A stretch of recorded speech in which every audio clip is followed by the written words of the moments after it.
basketball IQ. I spoke about earlier. They signed him to that max deal.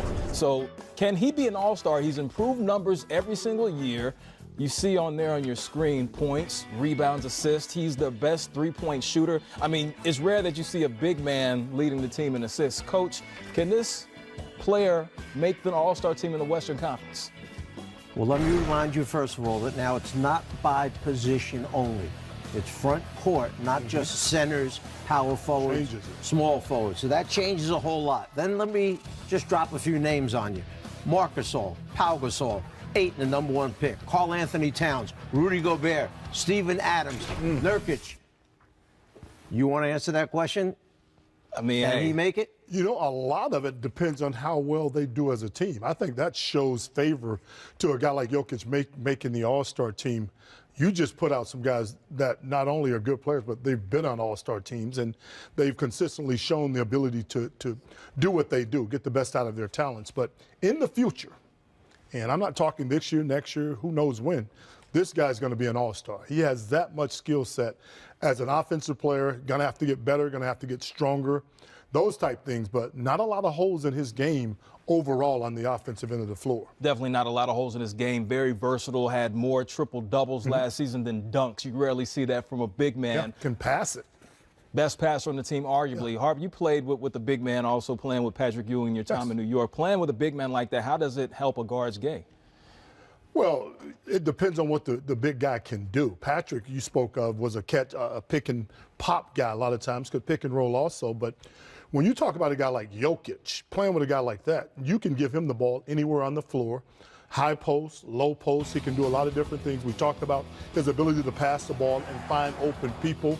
His IQ is supreme. You don't come out in the perimeter and guard him. He's going to knock down perimeter shots. This guy can be great. There you see him working on the block. When you have everything that he has in his toolbox, sky's the limit. Let's remember, this young man is more about team winning than he is about him putting up stats. In fact, sometimes unselfish to a fault, where his coaching staff has to tell him to be a little bit more assertive. He will get his teammates involved. Yeah. 6 assists a game, to your point. So I think what we're saying here is, as they win more games as a team, he will get that much more notoriety for the fact that he can score, and he can pass, and he can rebound. He does a lot of things. Jokic, a player that received a number of all-NBA votes. Some people had him in the conversation for the MVP. Another player that was in the conversation for MVP, Isaiah Thomas, now joined the roster, has a cap-friendly one-year deal. Of course, we know he's been all over the place. This is his fourth team in 3 seasons. It's been an up-and-down ride, personally and professionally. What can Mike Malone and the Denver Nuggets expect from IT, Coach, starting with you? Well, one thing we start out with is the fact that Mike Malone and Isaiah Thomas were together in Sacramento. So he knows what Isaiah Thomas is capable of doing. Isaiah Thomas knows what Mike Malone expects from him. Having said that, this is a huge season for Isaiah Thomas's career and how far he can move forward. If you ask them what's his status right now, they'll say, we have no timetable for him to return. They want him to come back. They want him to come back as the healthy Isaiah Thomas like he was in Boston. We'll see if that happens. You know, I think for Isaiah at this stage in his career, I think it's certainly physical, because he had that contusion, the knee problem that he had, hip problem, beg your pardon, and didn't want to come off the bench in Cleveland. And L.A. didn't want to come off the bench there. I think he's at the stage in his career where he has to decide what role he wants to play on a team. Coming off the bench isn't a bad thing. If you can come off the bench, your mindset is to score the basketball. I think that would be a perfect role for him in Denver under Coach Malone and their system. He will let them play. And Isaiah has to have a lot of freedom to be successful as an offensive player. He's an undersized point guard that can flat get it done with the basketball. And I think that coming off the bench will suit him very well. It's going to be interesting to see what he does. He's a player who averaged a clip under 30 points per game, shooting 54% at that. Now, I would be foolish not to take advantage of the basketball knowledge between these two. They are right here, and we're going to take it to the court next to show you how the Joker and company get those easy buckets. You will be astonished at how it's done. Stick around. It's always a blessing. The beauty of it is because of the way he plays, it keeps rhythm in the game, right? He doesn't pound it. Head's always on a swivel. He's just looking to make the right basketball play. There we go right there. Just like that. As you can see, Jokic is a outstanding passer. The dribble handoff was his specialty, so of course we had to bring it to the court. Coach Harp, let's go ahead and break this thing down and show everybody how this is done and how they score so easily. Do you mind being Jokic for a little bit? No problem. We're going to put your hand, the ball on your hand at the top of the circle. I'm going to try and play a little defense here. Yeah. Mr. Harper coming out of the corner. Here we go. I'm going to come around.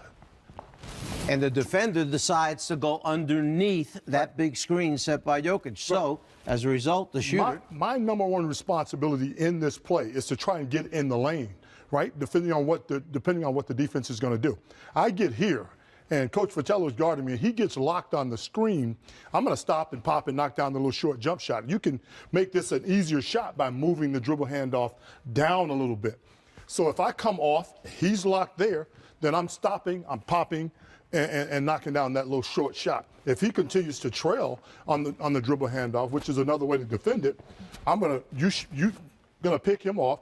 I'm gonna have a layup, or if the defender that's guarding Jokic is here, that's gonna make Jokic wide open. He can knock down that little perimeter jump shot right behind me, and that's why it's so difficult to guard, because you got two offensive guys that can score the basketball. How about if we show them one more thing that can happen where I know where you're going. This shooter keeps stopping behind that big screen, knocking down jump shots, and I'm getting tired of him doing what he wants to do. So this time I become overly aggressive. Yes. I decide that I'm going to get up into him and fight through and go over the top. Yes. And all of a sudden he changes direction. And there he's got that backdoor layup. Ooh. Very difficult to guard, wouldn't you say? That and the pick and roll are two of the hardest things to defend as a defensive team. It's a great series to run, particularly when both players have the talents and skills to move without the ball, to run their cuts hard, run the defender into screen, off screens. And then if you have a big guy like Jokic who can make the pass and make the shot, that's a tough series to guard. Certainly is. Definitely tough to guard. Taking a look at what they did last season, how they executed it to perfection against San Antonio. Coach, how does this play develop? Well, here he goes underneath, and watch what happens. All of a sudden, the shooter reads the screen, reads the defender going underneath. So just like Derek said, step back, get a wide open look, and he knocks it down. Yep, Danny Green got caught up on the screen, and it was an easy shot. Take a look here. Same situation. Jokic doing his job, setting a big screen, and that time Harris able to get all the way to the rim, mainly because of the concern of Jokic being able to knock down that perimeter shot you just spoke of. Having that floater in the guard's arsenal of tools is certainly effective when you come down that lane, and then if you freeze that big guy just for a moment, there's Jokic rolling to the basket. You know, 9 times out of 10, when you watch pick and roll basketball, you watch dribble handoffs, things of that nature, the two players that are involved are very clever passers. You just talked about it. And they can shoot the basketball. They can score the basketball. So that puts a lot of attention on those guys, and they can do a lot of different things and make plays on the offensive end. Yes, they can. Coach, you spoke about that arsenal. The depth chart is amazing. The offensive repertoire that they have. You have Murray, who made Emmanuel Mudiay expendable. Harris giving you 17 a game. You have Plumlee. They have so many options. This is one of the deepest teams in the NBA. Imagine if Millsap ever gets back to what Millsap was, okay? The Millsap that they signed to that contract. If he comes back to the old form he had, this young backcourt growing and developing, and then Barton as that sixth man / starter coming off the bench or in the starting role, they're pretty effective offensively. The thing that I like when you start talking about Jokic and Millsap, whether or not they can coexist, they can, because both guys have some similar styles as players. Jokic can knock down the outside shot, so can Millsap from the perimeter. So it's very difficult to hone in on what they're trying to do out on the floor. Millsap, a very outstanding player, 4-time All-Star, missed 44 games last season, was somewhat of the glue, but they were still able to be productive offensively with him not being in the lineup, with other players stepping up. You know, you look at a Gary Harris who gave you 17 a game, was able to do it offensively and defensively. Talk about him and the other backcourt and how they're able to perform so well in Denver. Well, besides numbers that Millsap put up, I think one of his biggest things is with this young group, he can give them that blacksmith mentality that you come in and you pound each night and you pound each night and you work at it and you're physical and you're tough, because we're not going to be a playoff team unless we have the mental toughness. And sometimes with young players like the backcourt you just mentioned, They have to understand how hard it is to make the playoffs, particularly in the Western Conference. You know, we were talking about them possibly being fourth in the Western Conference. I don't agree with that. But I do think Denver is one of those teams that you catch them at the wrong time, they can really be a problem for you in the first round of the playoffs. Particularly at home in their building, where they can run and put numbers up, and you're sucking wind right there. Yes, sir. Well, Only place I ever asked to come out of the game was in Denver. Altitude. That altitude is crazy. So you have Murray, who's solidified himself at the point guard position, giving you about 16 per game, received votes for most improved player. What about his game makes their offense run so smoothly? I think he has the ability to do both things. He can be a guard to run the show, get the ball into the right people's hands at the right time, yet he has the ability to certainly make shots, which you have to do from the point guard position nowadays. You just can't be a facilitator for everybody else. There are times where you have to take over, make a big shot, make a big play at the right time for yourself, as well as doing the things you need to do to get your teammates shots. You know what makes him so good is his size. He's a big point guard. He can see the floor. His head is always up. He's looking to find people, but just a very talented offensive player that can do a lot of different things with the basketball and off the bounce. Someone who was also very talented in his time in high school is Michael Porter Jr. We know that he didn't play that much at Mizzou, but the Nuggets still took him 14th overall in the lottery. High risk, high reward. What do you expect from this player? Do you think he's going to play this season? That's a good question. I'm not a doctor, and I'm not going to try and play one on TV either, but this guy supposedly has the skill set. I don't think we know enough about him, Coach, to know exactly what he's going to turn out to be. Obviously, drafted 14th, that's pretty high for a player that's had some injuries and things of that nature, but you're going to have to play the wait-and-see game with Porter.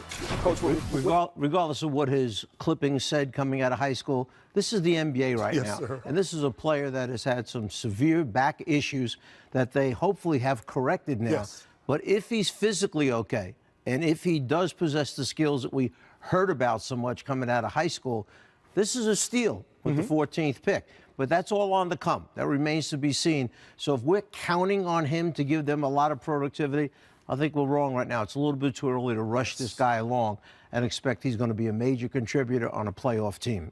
You will definitely have to keep our eye open on that. Well, someone who's a major contributor is Mike Malone, but, oh, look at him. He's getting it done on the court. Coach, look at the handles. Former point guard. He is a coach's son. He knows exactly what he's doing, and he jumps in the drills. We're going to get social. The Nuggets, team preview, more coming up. Stick around. Come on, Coach. Let me show you something, baby. Come on. I used to be able to do that a long time ago.